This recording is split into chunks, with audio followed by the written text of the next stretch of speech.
That's just a casual 28.6 mil. It's not a big deal.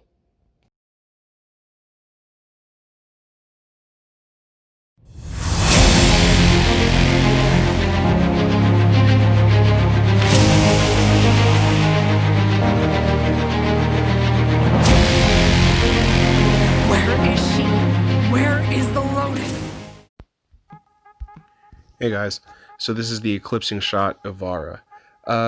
So we're going to take Ivara's 2, which is the Navigator, get rid of that, and then replace that with Eclipse, and then go. So as for the build, using 2 augment mods here, Concentrated Arrow and Empowered Quiver. Concentrated Arrow gives the extra crit chance, and it also makes it so that the arrows don't have a spread, so it's one shot. And then Empowered Quiver is going to give us crit damage when we're on the wire, which is where we're always going to be. And then to keep up the your power, I'm using Equilibrium here, and then I'm using the combination with a Kavat so we can convert the health orbs to energy, and then high power strength because we want to get as much out of the Eclipse as possible. And because we want to get as much out of the Eclipse as possible, that explains both the arcanes. So we have Arcane Rage and Arcane Arcana. Arcane Arcana, what it does is when you latch to a wall, it increases the damage on your next hit for a certain duration, for like 28 seconds, something like that, 28 seconds. This was nerfed actually, and I didn't use it. I only used this for one other case with Eidolon hunts with Volt, but it's been so long. I re-looked at it, and instead of being able to stack it continuously for latching, it only just gives you one flat amount, which is a pretty crazy nerf that I just didn't realize happened, but that's not the point. And then Arcane Rage, on headshot, your primary gains, I think it's like 150 extra damage for about 28-ish seconds, something like that. So the reason I'm stacking those together is because, again, Eclipse multiplier works with added base damage. So the more base damage that you have, the better Eclipse does. A long story short of that. Stretch is pretty important here. Stretch, Intensify, Streamline.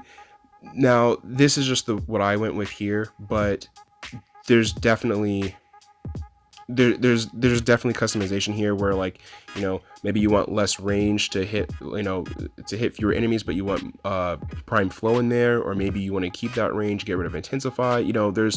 Maybe you feel comfortable with equilibrium and prime flow, so you don't need streamline.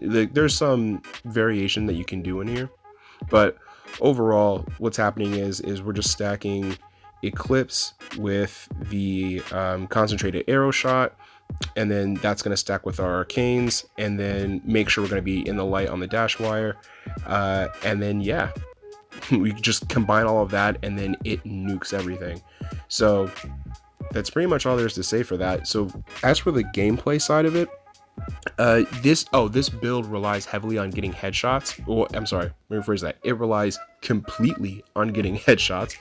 So at first I was trying to use the Scourge, where it actually worked. So that's a iteration you could do, where you throw the Scourge down, and then you don't have to necessarily get the headshot, but you can just kind of, like, hit the bubble, and then it counts as a headshot.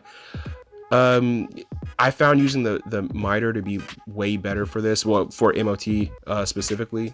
This also will work with Corpus, but just turning off the arrow, getting rid of the nullifier shield, and then just gunning them down, or arrowing them, whatever, you get the point.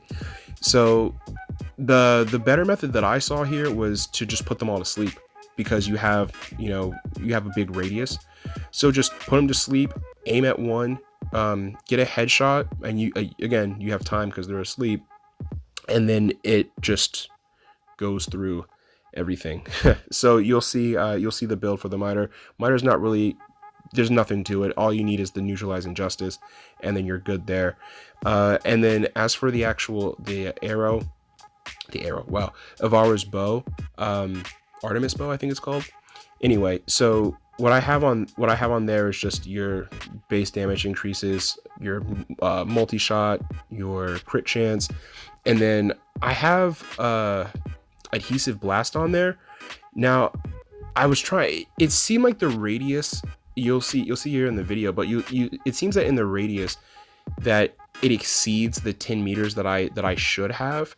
Now, I don't know if that's due to the adhesive blast, because like I went to test it, like isolate it in the simulacrum room and test it out, and it didn't seem like it was adding it to it, but it definitely seemed like there was way more range that it was hitting the enemies for, like when I went into MOT. So take that with a grain of salt. So you can, if you know, you can sub that out and put in like a plus crit damage, something like that. But yeah, that's pretty much it for this. Now this build, this was just, it was really fun. I have to go back, you know, and do a longer survival. I was really just trying to get out and then, you know, make the video about the build, since it was kind of like nuking things, and you know, that is what it is. I just thought that was really cool to show you guys. So yeah, I think that's it. I don't think there's anything else to really mention. So I was wrong, there was something else to mention, and this is really cool, but I think this is what ended up messing me up, but it's just a fun thing to do. So the thing that was weird about this run with this build was that it's completely based on the arrow, and when the enemies show up that are glassed, you need melee to, like, you know, damage them to stop that from happening. And I was really aggravated because I was like, yo, what am I supposed to do? I'm Ivara. I have this like bow and arrow. Like, you know, I can't just run up to these guys and swing on them. So I don't know what I thought was going to happen, but I did this thing where I just aimed at the glassed enemy and then shot him with the arrow. And when it hits the glassed enemy, the damage is still calculated. Even though it comes up as 0 on the target, it still calculates just the same. So what does this mean? When you shoot that enemy, all of the surrounding enemies are going to die, and that enemy is going to stay there. What does this become? It becomes like old school Saren. So like, if you remember back in the day when Saren, you would put down the molt and then use spore on the molt and then like shoot the molt, and then it would spread to everywhere and it would kill everything. Like, remember that? Yeah, this is that. Because like the glass enemies, you just shoot them continuously in the head, and then it just keeps continuously nuking all the enemies in the area, which is awesome. Like, I was just like, huh, yeah, this is a thing. This is a thing. But the problem with that was I kept doing that, and the way that the build was built is that the Kavat needs to hit the enemies so that I can get the health orbs and then convert them with equilibrium to keep my energy up.